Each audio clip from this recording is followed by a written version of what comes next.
আল্লাহর নিকট বান্দাদের সম্মান আল্লাহ নিজেই দায়িত্ব নিয়েছেন। তাই আজকে শুরু করছি একটা ছোট্ট গল্প। উসমানিয়া সাম্রাজ্যের সুলতান মরুদ উনি একদিনকে সাধারণ মানুষের বেশে বেরোলেন এবং দেখলেন সাধারণ মানুষের অবস্থা কেমন। তাই রাত্রির বেলায় একদিন চিন্তা করলেন তাহলে আমি কোনো জায়গায় যাব, তাই ঠিক করলেন এবং সকালবেলা তার সঙ্গী সাথী নিয়ে তার দেহরক্ষী নিয়ে বেরিয়ে পড়লেন। যেতে যেতে প্রান্তে গিয়ে দেখলেন একটা লাশ পড়ে রয়েছে, চারিদিকে মানুষ ঘিরে রয়েছে। রাজা স্বাভাবিকভাবে তাদেরকে জিজ্ঞেস করলেন যে তোমরা এভাবে ঘিরে ধরে রয়েছ, তোমরা ছুঁইছো না কেন লাশটিকে? তারা একজন বলল, এই লোকটি হলো খুব পাপিষ্টি, ও মদ কিনত এবং ব্যভিচারকারী মহিলাদের কাছে যেত, তাই আমরা এর জানাজায় পড়াবো না।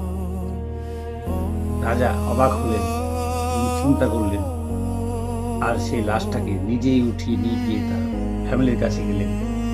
তার স্ত্রী দেখে তো কান্নায় ভেঙে পড়ল এবং রাজা সব কথাগুলো খুলে বলল। মহিলা তখন বলছে মানুষ যা বোঝে, যা ভাবে সেটা নয়। আমার স্বামী প্রতিদিন মদ নিয়ে আসতো ঠিকই, সেটা নিয়ে এসে ড্রেনে ঢেলে দিত এবং সেই মহিলাদের ঘরে যেত আর কিছু টাকা দিয়ে আসতো আর বলতো তোমরা যেন আজকে রাতের মতো পাপ করো। সেই মহিলা আবার বললেন আমার স্বামী মাঝে মধ্যেই বলতো যে আমাকে এই সমাজের লোকে কখনোই জানাজা আমার পড়াবে না, তাই আল্লাহ তুমি দেখো এবং এই রাজ্যের সুলেমান এবং আলেমরা যেন আমার জানাজায় থাকে।